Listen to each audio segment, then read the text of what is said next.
Hello, I'm Charles Gross, And I'm Leslie Hoban Blake. and this is Two on the Aisle First Impressions. And tonight we are here to talk about At Home and At the Zoo. It's two 1-acts, one of which is very, very old and one of which is much newer. Right. Well, one is the second act is the Zoo Story, one of Albie's first plays that I first read probably 40 years ago. I've acted in it, I've directed it. I've never actually seen it on or off Broadway. Well, I think you've seen a really good production of it tonight. I was quite mesmerized by it, and it's the second time I've seen the first story, the at home, and I didn't like it the first time. I liked it very much tonight. I really think it has to do with direction and acting when it's a play like this. You really have to get inside. There are only 3 actors involved in the whole evening.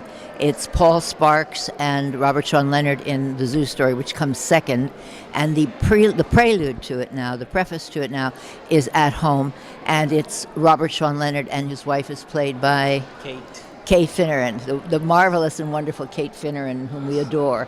And it's just brilliant casting, brilliant work, very clean, very symmetrical.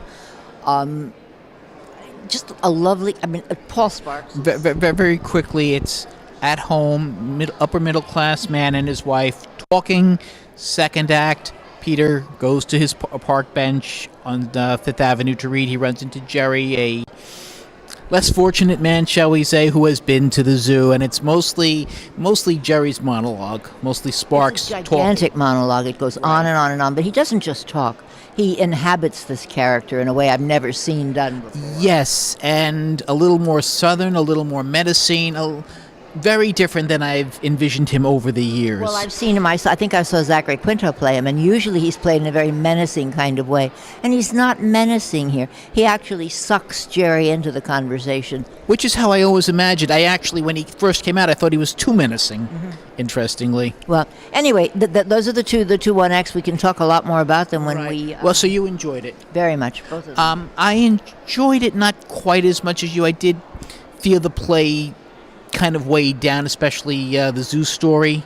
It seemed overlong. It did, yes. but maybe it's because... And they did cut out a little at the very end. There were a few lines that I remember, but were not there. Okay. In any case, though, it's the first time I've enjoyed Zoo Story as much as I did was this evening, and I know that had a lot to do with Paul Sparks. And it's very hard to be Robert Sean Leonard and just sit and react, and that was really hard. But you can do it, and I don't think I quite enjoyed it as much as you did. But we will discuss this a little further on Two on the Aisle. In the meantime, this has been First Impressions.